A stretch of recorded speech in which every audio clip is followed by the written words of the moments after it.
You called the cops because I wore overalls?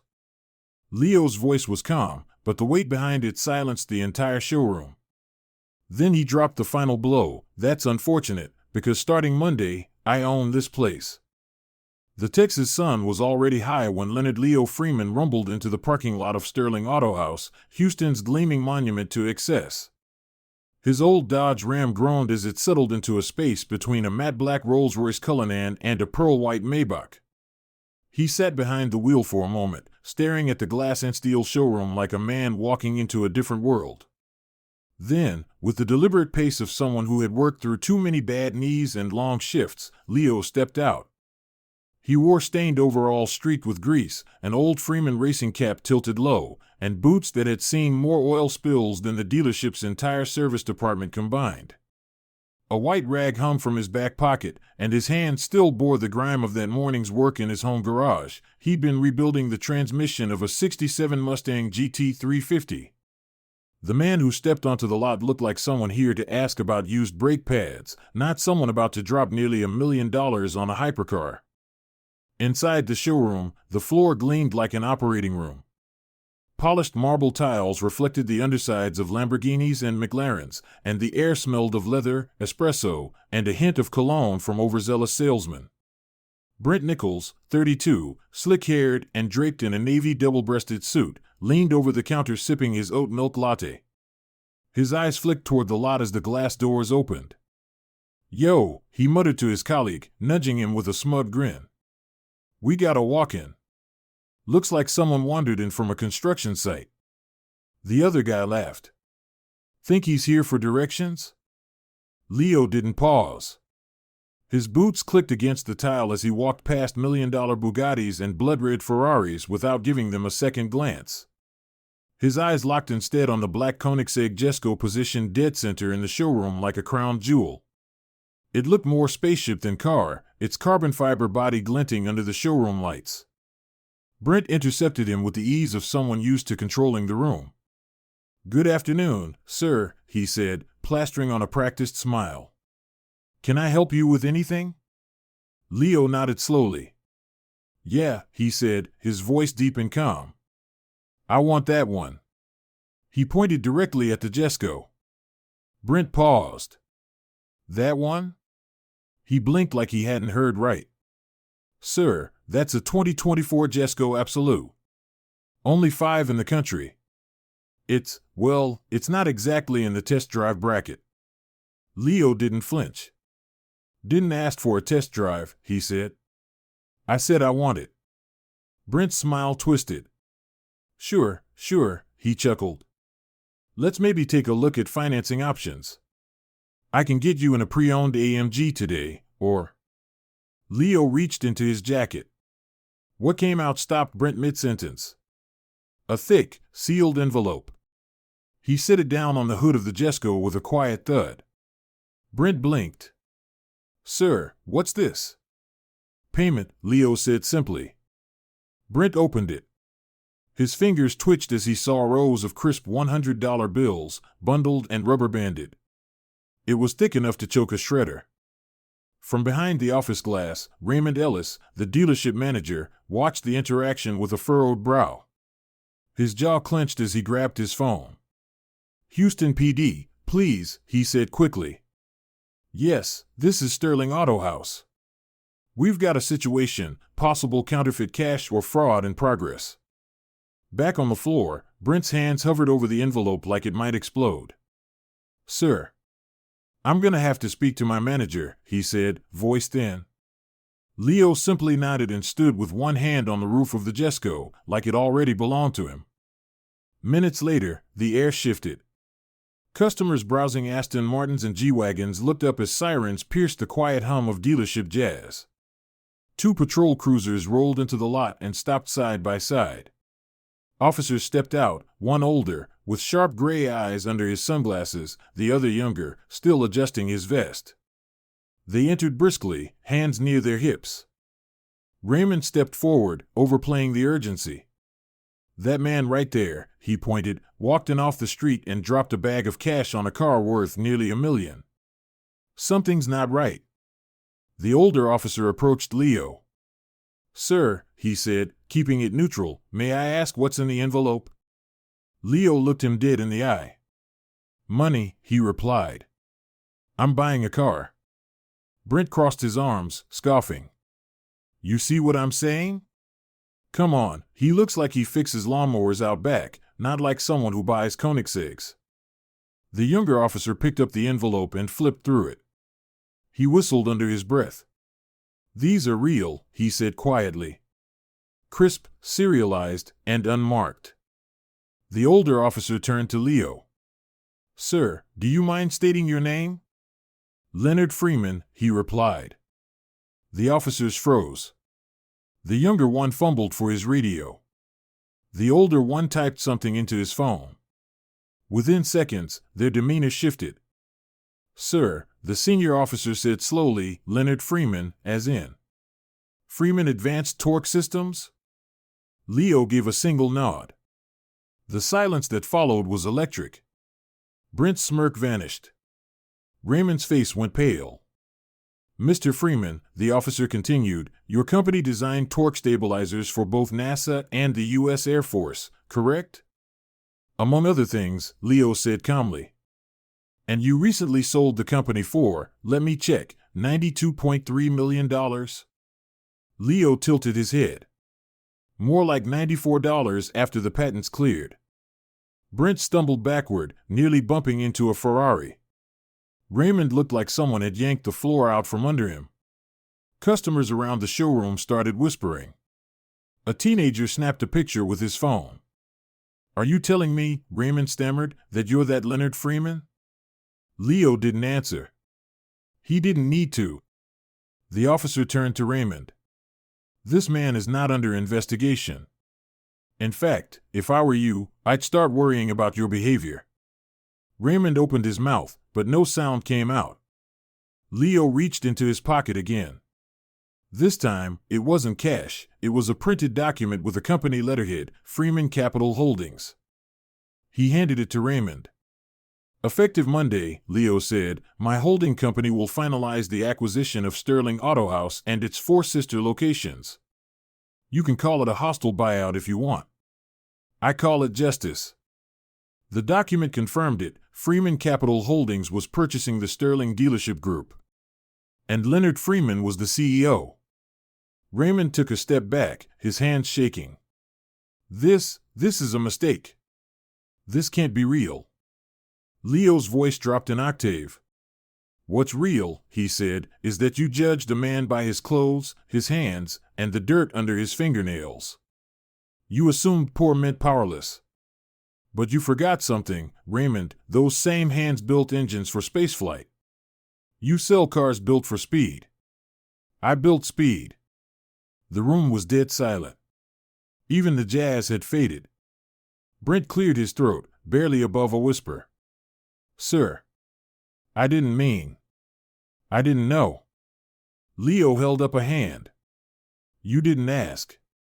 That's the problem. And now, everything changes. Customers began to clap, slowly, unsure at first, but then with growing force. A woman standing near the Bugatti murmured, that's the realest man I've seen all year. As Leo turned to walk toward the front desk, the showroom felt different. He wasn't just a man in overalls anymore. He was the one who had flipped the script. And come Monday, he'd own the stage they thought he didn't belong on.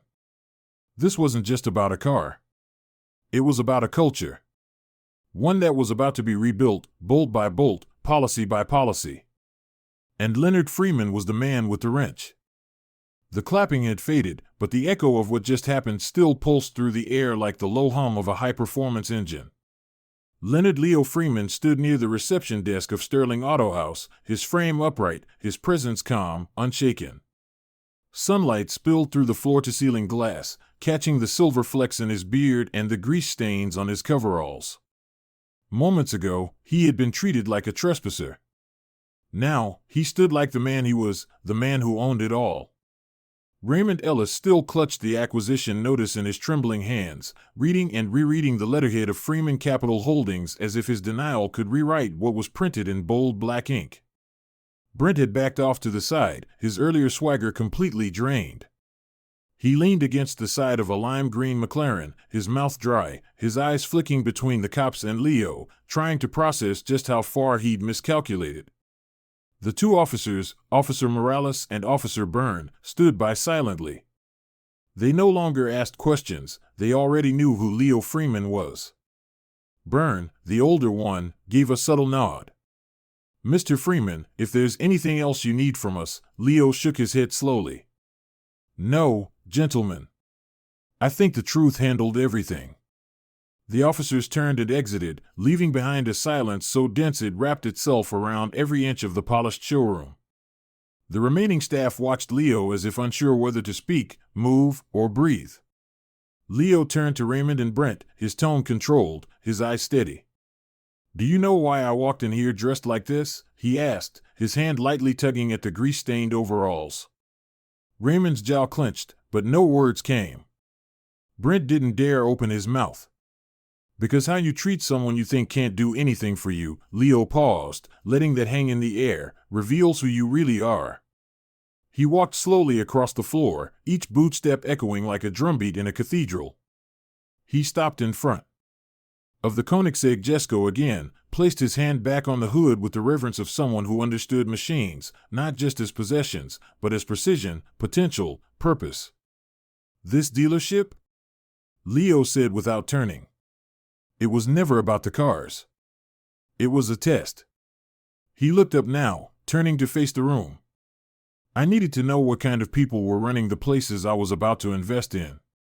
I needed to know whether customers were being sized up based on their shoes or the content of their character." His eyes locked with Grace, the receptionist. She straightened instinctively, her hands nervously folded. "You," Leo said, voice softening. "You greeted me kindly. You didn't stare at the dirt under my nails or the oil on my jacket. You simply asked if I needed help." Grace blinked, visibly emotional. "Thank you, sir," she said, barely louder than a whisper. "Don't thank me yet," Leo replied with a small smile. "You're about to get a promotion. Effective immediately, you're now the guest services director.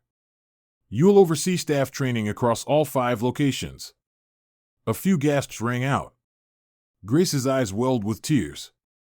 I don't know what to say." "Say yes," Leo said plainly. "And keep doing what you were already doing, treating people like people." He turned now to Brent. The young man stiffened. His voice cracked as he spoke. "Mr. Freeman, I didn't mean any disrespect. I didn't know." Leo studied him for a long second. "That's the thing, Brent. You didn't ask. You assumed. You laughed. But you didn't escalate. You didn't call security. You froze. And that tells me something." Brent nodded, eyes on the floor. "It tells me you've still got something in you. A conscience. Maybe even potential. That's more than I can say for your boss." Raymond flinched. Leo stepped closer to him now. "You judged me the moment I stepped onto your lot. You saw oil-stained denim and decided I was a threat. So you picked up the phone and tried to have me removed. That decision? It told me everything I needed to know about your leadership." Raymond stammered, "Mr. Freeman, surely we can discuss this further." "Perhaps a review period." "There's no review," Leo said flatly. "As of now, your position is dissolved. HR will forward your severance by the end of the day." Raymond's face went pale. "You can't, I just did." Leo reached into his jacket again, this time pulling out a sleek black folder. He opened it on the reception desk and began reviewing the attached documents. Staff members started peeking from offices, their whispers mixing with the quiet hum of ambient jazz still playing from the overhead speakers. "This place will change," Leo said as he initialed the last page. "Starting today, respect is no longer earned, it's expected. I don't care if someone walks in wearing Armani or Goodwill. From now on, every person who steps through those doors will be treated with dignity." He turned to the gathered employees. "If you can't handle that, now's the time to walk." No one moved. No one dared. In the corner, Grace wiped her eyes. Brent looked as though he'd just been pulled out of a wreck but handed the keys to a second chance. "We'll begin retraining next week," Leo said, snapping the folder shut. "And there will be a review board composed of front-facing staff, not just upper management. If you've been acting like Raymond, trust me, your days are numbered." At that moment, a quiet beeping came from the front security panel. The receptionist glanced at the screen. "Mr. Freeman," she said cautiously, "there's someone else here to see you." A young woman. "Name's Maya Thompson." Leo's posture shifted just slightly, the firm line of his jaw softening. He glanced at his watch. "Right on time," he murmured. Brent looked confused. Raymond looked defeated. Grace stepped aside to buzz the doors open. As they did, a woman stepped into the lobby, late 20s, caramel brown skin, tightly braided hair, worn denim jacket, and weathered sneakers. She paused as soon as she saw Leo. He nodded gently toward her, then back to the others. "We'll pause here," he said. "There's someone important I need to greet." And with that, he walked to the lobby, leaving behind a room that now felt like a different place altogether. The gears of power had shifted. Sterling Auto House was no longer just a place that sold status, it was about to stand for something deeper. Something earned. Something real. And Leonard Freeman was just getting started.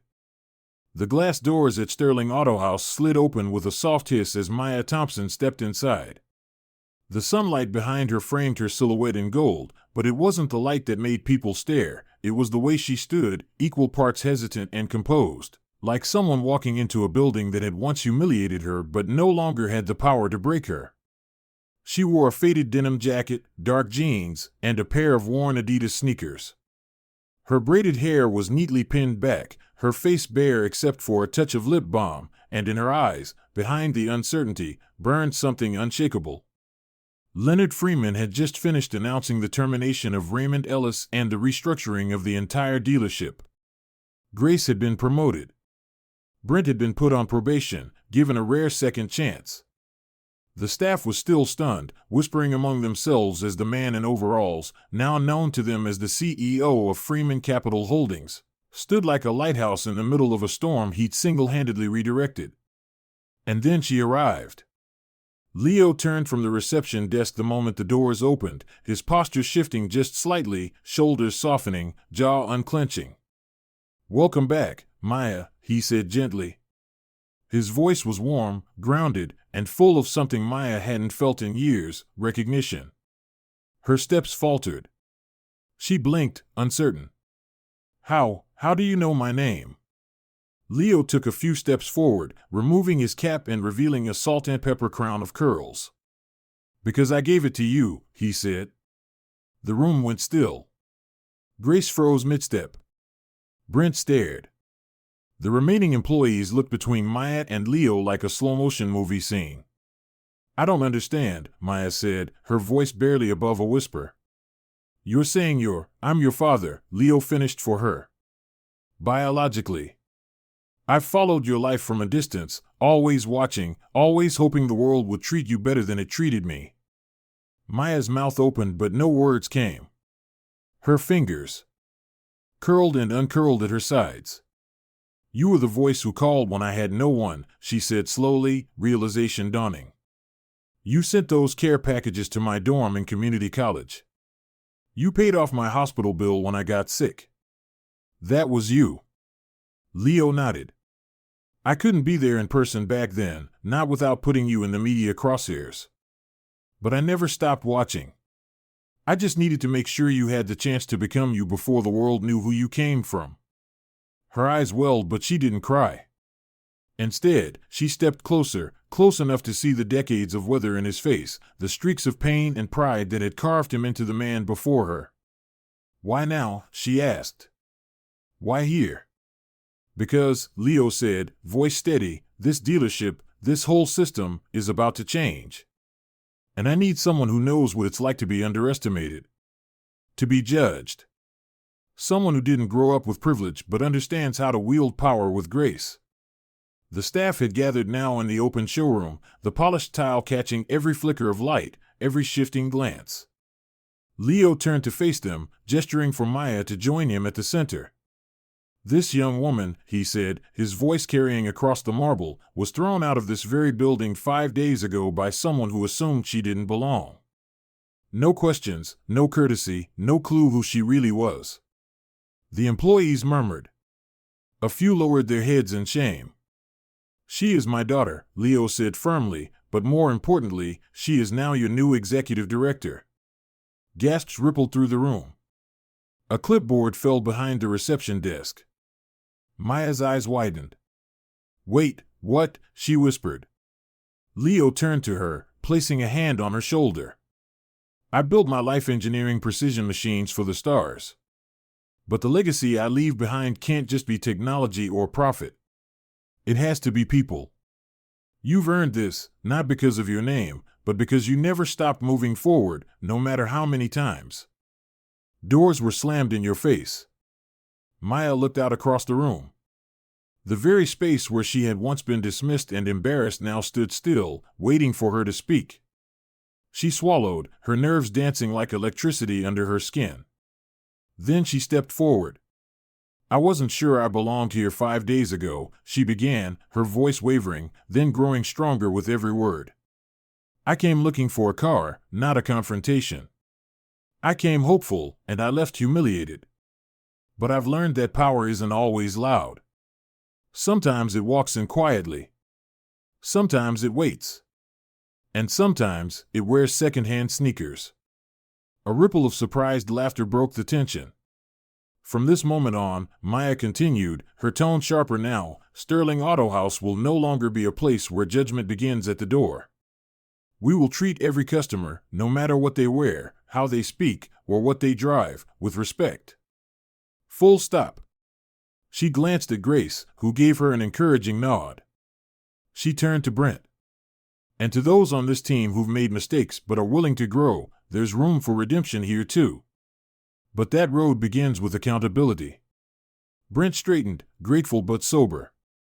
Maya finished, "If anyone here believes they're too good to serve someone who looks like I did when I first walked in, you won't last long. Because the culture is changing. And I won't let it slide back."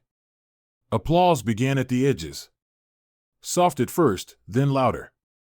Employees clapped, a few with tear-filled eyes. Some looked relieved, others humbled. Even Brent clapped, slowly but sincerely. Leo stood beside his daughter, watching her command the room not with fear, but with clarity. This wasn't just a handoff. It was a passing of fire. "Ladies and gentlemen," Leo said after the applause quieted, "you've just met your future. And if you can't follow her lead, I suggest you find the exit while it's still polite." He turned to Maya. "The office is yours." Maya inhaled deeply and nodded. "I'm ready." They walked together toward the executive suite at the back of the dealership, passing by display cars whose price tags once measured egos but now marked a new beginning. Employees parted like water around them. Grace wiped a tear discreetly.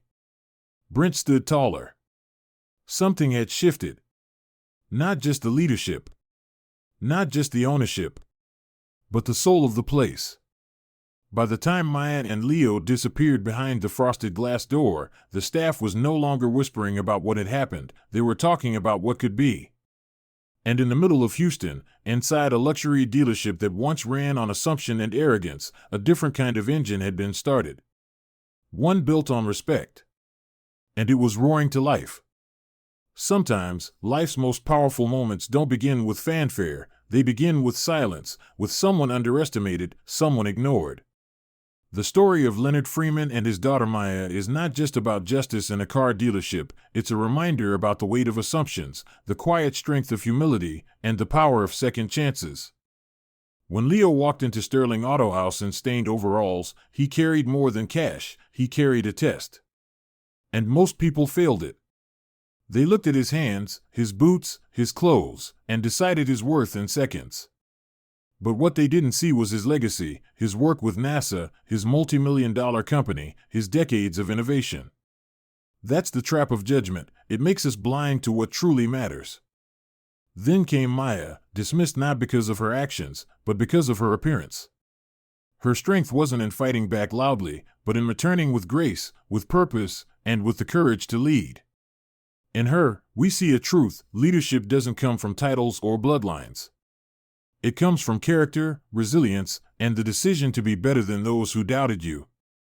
So what's the lesson? Judge less. Listen more. Treat people with dignity not because of who they are, but because of who you are.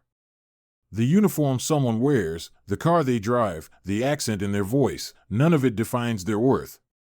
The world doesn't need more critics. It needs more grace, the receptionist who showed kindness without knowing she was being watched. It needs more people willing to stand tall even after being pushed down. And perhaps most importantly, the world needs people who remember that success is not the end of the story, it's the start of responsibility.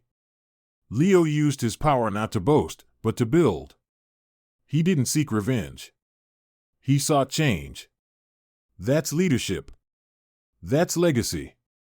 To everyone listening today, whether you feel invisible like Maya once did, or underestimated like Leo was, keep walking.